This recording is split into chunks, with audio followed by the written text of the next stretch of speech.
the most precious thing that we have within ourselves. The preciousness of your spirit is immeasurable, and that's why it is called as a thing of eternal value, because it is infinite. You cannot measure.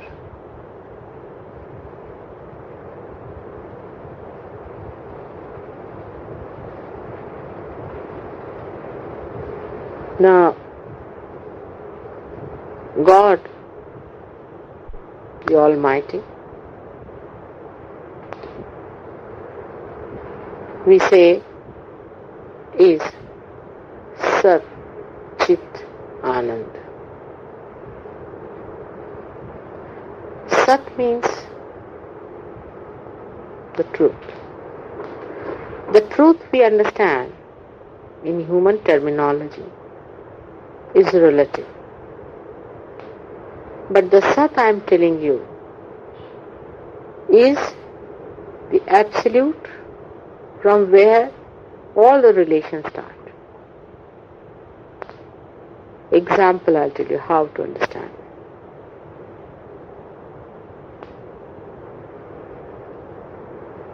This earth has got oceans and rivers and all kinds of waters, you can say.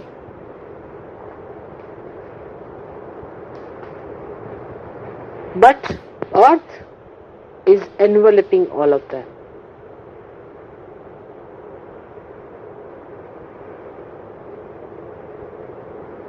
If the Mother Earth was not there, there could not have been any of these existing. So we can say that Mother Earth is the support of all the things that exist on her. She is enveloping us. In the atoms she exists. In the big mountains she exists, because the elements are part of that earth. In the same way, God Almighty, the Sat part of Him, the truth, is the support of all the things that are created or not created. Another example you try to understand. How the Sat is the Purusha, is the God, who does not take actual part in the creation itself, but is a catalyst. The example can be like this, that I am doing all the work, I am creating everything, but I have a light in my hand. Without the light, I cannot do anything. Light is the support of my work. But the light does not in any way do anything about what I do. In the same way, God Almighty is just a witness, like a light. But his another quality is his chitta, is his attention. When it is excited, in Sanskrit there's a very good word, spurad, is pulsates. When it pulsates, his attention when it pulsates, then through his attention he starts creating. And he has third quality which we call as Anand. Anand is the feeling of joy that he gets by his perception, by his creation. The joy that he gets. All these three things, when they are at a 0 point where they meet, then they become the principle of Brahma, where these three things are one, where there is complete silence. Nothing is created, nothing is manifested, but the joy is one with the attention. Because attention has reached and merged into joy, and joy has become one with the truth.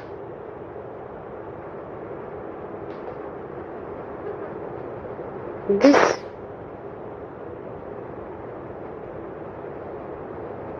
combination of three qualities separate and create three types of phenomena. The Anand, the joy,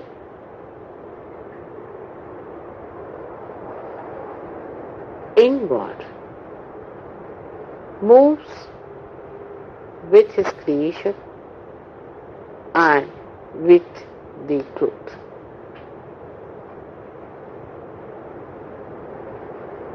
When the joy starts moving with the creation starts moving down from first the truth stage to asat, from sat to untruth, to maya, to illusion. And that time the creation starts on the right hand side. The creative forces start working out, and when it starts working out, the joy in it, which is on the left hand side, is the emotional side of God, also starts becoming grosser and grosser. The creation starts becoming grosser, and the joy in it also starts becoming grosser.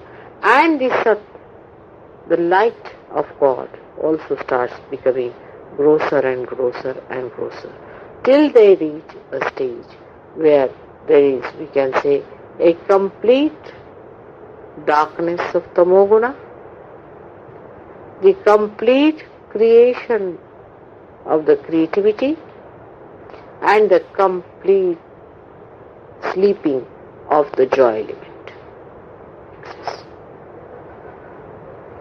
Clearer? You understand now Mahakali, Mahalakshmi, Mahasaraswati. That's why Christ said, I am the light. Because he represents the Sat, the light of God. And light of God becomes absolutely gross, dormant, dead when it reaches the seventh stage of creation. All these things go deeper and deeper, becoming grosser and grosser. That's one part of the parabole. Now the another part of the parabole starts when you are ascending back to God Almighty. That grossness now gradually starts becoming higher and higher, subtler and subtler, and finer and finer. In that refinement, you find ultimately the light works for the evolutionary process. Gradually, the grosser parts start becoming enlightened. You find the lower animal is not that much enlightened as the higher animal is. gradually even the joy starts becoming subtler, and we can call it beautiful. Human joys are much more beautiful than that of animals. So the joys also start changing their manifestation, in the sense you start seeing more and wider range of joy comes into your hand. For example, to a dog, beauty has no meaning. Decency has no meaning. So at a stage when you are a human being, to that extent you develop your sat, which is awareness. To that extent you also develop your joy,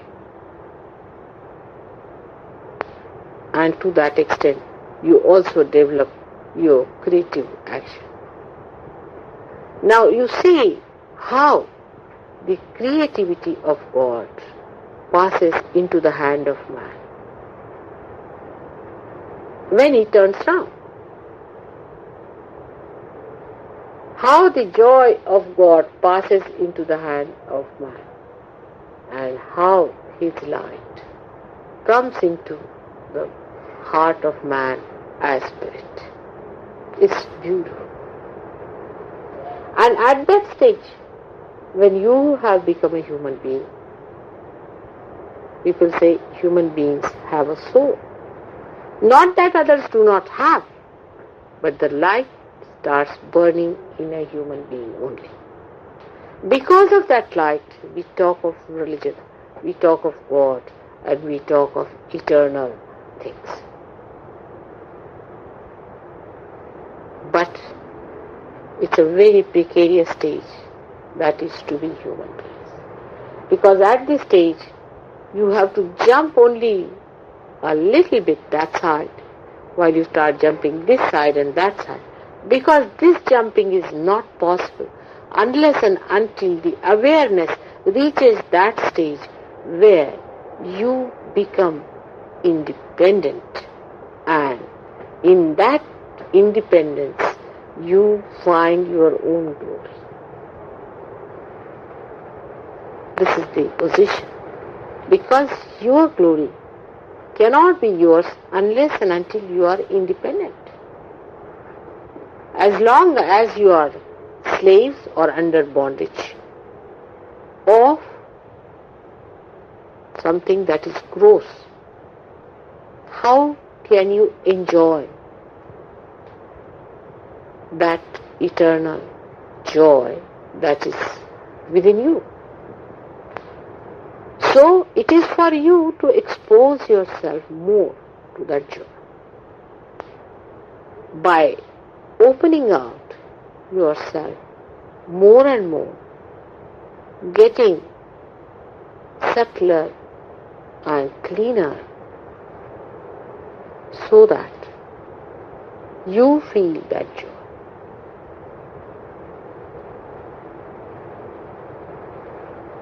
Once you know this point, that after getting self-realization, unless and until these three things start merging together,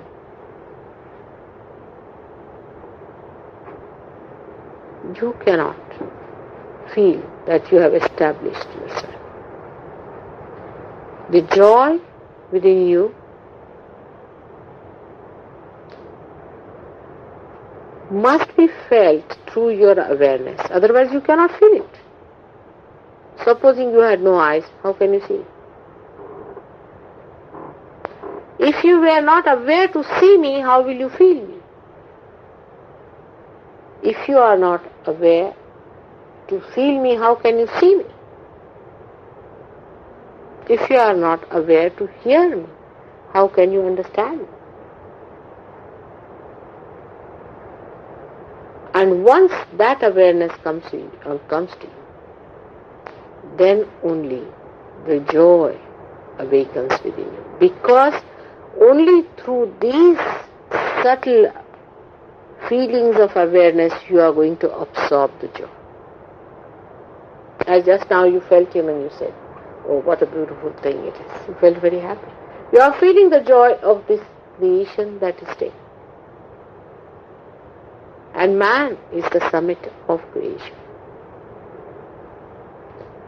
But only the crowning part is such a little thing.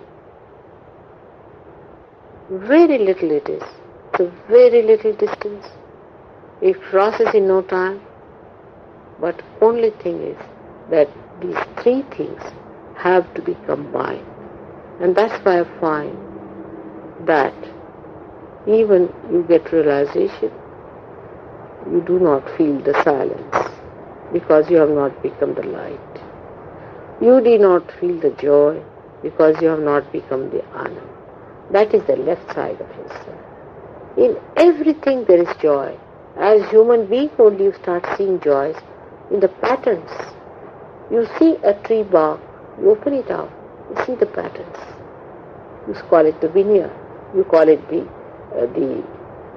roughness and the smoothness and the harmony of it. You start seeing in the matter the joy of its creation. But now, after realization, you start feeling the joy of creation. The summit of creation is the human being. And that's why for a Sahaja Yogi, you must realize that if he tries to be, say, friendly or interested or involved in a person who is at a lower level, he can never get joy from that person. Only thing what he can do is to raise that person higher to his own level and make him also feel the same joy as you are getting. Supposing a man who is an artist marries a blind girl, what's the use? She cannot enjoy the art created by this man. In the same way, if you are interested, say, in your family people, in your relations, in your friends, the first thing and the highest and the greatest thing that you can give is to give them self-realization, means the joy of your spirit. Expose them to the joy of their spirit, which is the most precious thing. And this is the reason why people flicker and they fiddle and they feel uneasy. They lose their joy very easily at the small thing that has passed away, finished. It's like the ocean before you. And I am there and I want you all to come into and enjoy. It is all for you. The whole thing was created for your enjoyment. You have to become subtler and subtler. We are wasting a lot of time here on very gross things. You have noticed it.